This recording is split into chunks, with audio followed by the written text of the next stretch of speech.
मेरे गुरु शिव की चर्चा में आए हुए इस पहरा ग्राम पर की धरती पर आए हुए आप तमाम आत्मजनों के चरणों में मेरा नमन है, मेरा नमन स्वीकार।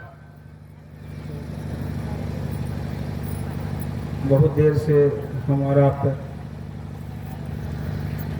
साहब श्री पर आधारित दिए गए 3 सूत्र के मालिक, सुशिष्टता के जनक, हम सबों के श्रद्धेय साहब श्री हरिंद्रानंद जी की वाणी को जन जन तक पहुंचाने का प्रयास मेरे और आपके द्वारा किया जा रहा है।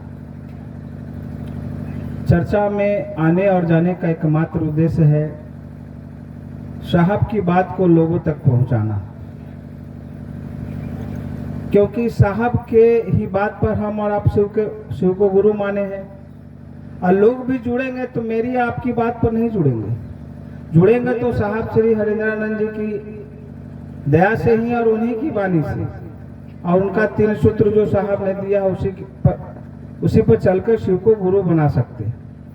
और प्रयास भी मेरे आपके द्वारा ही हो रहा है, फिर कमियां कहाँ रह रही है।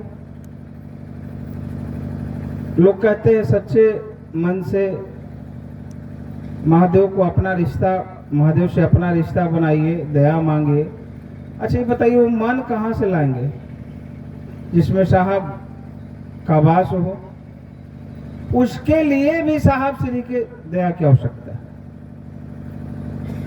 और शिव शिष्य होना बहुत आसान काम नहीं है। देखिए, पिछले 1 महीनों से चुनाव चल रहा था, और चूंकि मैं अखबार में काम करता हूँ, एक दिन भी शिव चर्चा में जाने का अवसर नहीं मिला। अखबार का इतना ड्यूटी काढ़ा रहता है चुनाव में, तो नहीं जा पाए हम। कल चुनाव खत्म हुआ और कल शाम में ही सोचे कि अब लगता है 1-2 दिन लग कहूँ जाते, महादेव महादेव करते। कोई पता नहीं था कि शिव पूजन बिहार वाला आ रहे हैं, हमसे बात भी नहीं हुई। अचानक 8 बजे रात को हम समाचार लिख रहे थे, भैया फोन किए कि कहाँ है जी, हम अरवल आए हैं। माध्यम हुआ, यहाँ चले आए।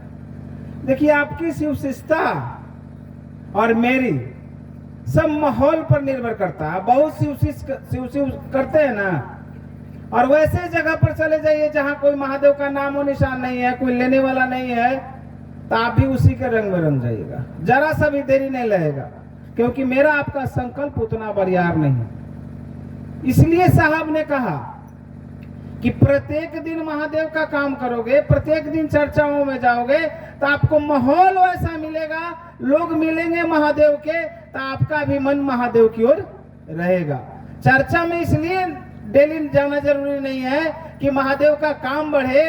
चर्चा में इसलिए जाना जरूरी है कि मेरा आपका मन उस महादेव के सानिध्य में लगा रहे, क्योंकि जब हम ही और आप महादेव से जुड़े नहीं रहिएगा तो लोगों को कैसे कहिएगा कि शिव को गुरु बनाइए? प्रश्न यहाँ पर उठ रहा है।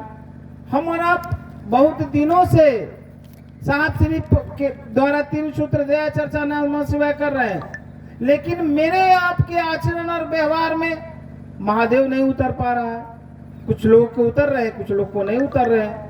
कल रात में अरवल में चर्चा हो रहा था, गुरुजी बोल रहे थे कि शिव शिष्य बन जाइएगा, इसके लिए आपको बहुत सारी कुर्बानियां देनी होगी। कोई आपको कोई गाली भी देता है तो उसका जवाब नहीं देना होगा। कोई आपका कुछ बेईमानी भी कर लिया तो उसका जवाब नहीं देना होगा, क्योंकि अगला तो आपका अनुकरण करेगा, बोलेगा कि कल तो आपको एक व्यक्ति ने गाली दिया, आपने उठाकर पटक दिया। आप कैसे कहते हैं कि महादेव को हम महादेव मेरे गुरु हैं, हम उनका चेला है? यानी कहने का तात्पर्य यह है कि शिव शिष्य जब होने लगिएगा तो आपके आचरण में वो महादेव उतरेगा और दिखेगा। आपको दिखे चाहे नहीं दिखे, लोगों को जरूर दिखेगा। नहीं दिख रहा है? आज हमारे और आपके परिवार में उतना प्रेम नहीं है जितना शिव शिष्य परिवार के अंदर प्रेम झलकता है। अपने हित नाता के यहाँ लोग जाते हैं तो उतना मान सम्मान नहीं मिलता है जितना शिव शिष्य परिवार के यहाँ मिलता है। कैसे मिलता है? क्योंकि वो व्यक्ति आपको नहीं जानता, आपके पीछे जो साहब श्री हरेंद्रानंद जी का बोर्ड है ना, उसको देखता है, आपको इग्नोर कर देता है। कभी कभी एक मोबाइल इस तरह से आता है कि आगे बैठा वाला व्यक्ति को फोटो नहीं लेगा, पीछे वाला का फोटो आता है, अगला वाला आगे वाला को गौन कर देता है। इस तरह का फंक्शन है मोबाइल में, ज्यादा दाम का लीजिएगा ना तो इस तरह का फंक्शन काम करता है। शिव चर्चा में कम दाम में ही ये फंक्शन काम कर रहा है। आपको आपके चेहरे को कोई नहीं देख रहा है। यहाँ इतने लोग बैठे हैं, ये तस्वीर सिर्फ हटा दीजिए, पीछे रखा हुआ तस्वीर हटा दीजिए, आपको अपनी औकात पता चल जाएगा कि हम कितना बड़ा वक्ता है और कितना बड़ा आयोजक करता है। ये जो भीड़ चल रही है ना, ये जमात जो चल रहा है ना, ये किसी एक के दीवाने हैं, मेरे और आपके दीवाने नहीं है। इसलिए हमको और आपको निष्ठा पूर्वक इस बात को लोगों तक पहुंचाने का दायित्व तो लेना होगा, क्योंकि साहब ने कहा है कि हम नहीं, मतलब शिव शिष्य परिवार पर ये लांछन न लगे कि फलना गांव के लोगों ने कहा कि हम तो नहीं जानते थे कि शिव गुरु है। इस बात को पहुंचाने का दायित्व, जिम्मेवारी तो हमको और आपको उठाना होगा, हर हाल में उठाना होगा, क्योंकि साहब ने कहा इसमें दो परिणाम है। एक पहला परिणाम कि गुरु का आदेश का पालन हो जाएगा, जन जन तक ये संवाद जानी चाहिए। दूसरा, आपका मन जो जगत के संकीर्णताओं में जकड़ा हुआ है, जगत के आकर्षण में फंसा हुआ है, आप उस जैसे मान लिया जैसे पूजन भैया कार से चलते, हम लोग के पास कार नहीं है तो उन्हीं का उदाहरण देना होगा। एक रिक्शा वाला से ही बात करेंगे, इनको गाड़ी से उतरनी होगी कि नहीं उतरना होगा।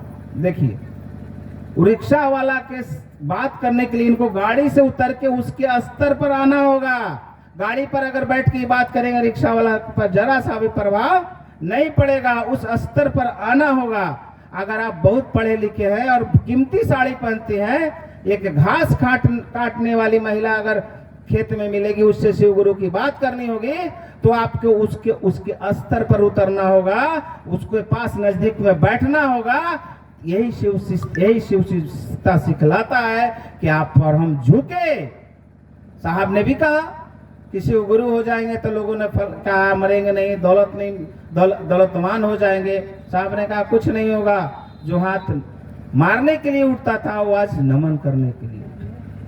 उद्देश्य तो एकदम सीधा, एकदम झलक रहा है कि जिससे बात करिएगा उसके स्तर तक आपको उतरना होगा। अगर पढ़ा लिखा होगा तो महादेव की दया से आप उस शब्द में बात करेंगे, अनपढ़ होगा तो उस स्तर पर आपको उतरना होगा, तब ना महादेव का काम बढ़ेगा।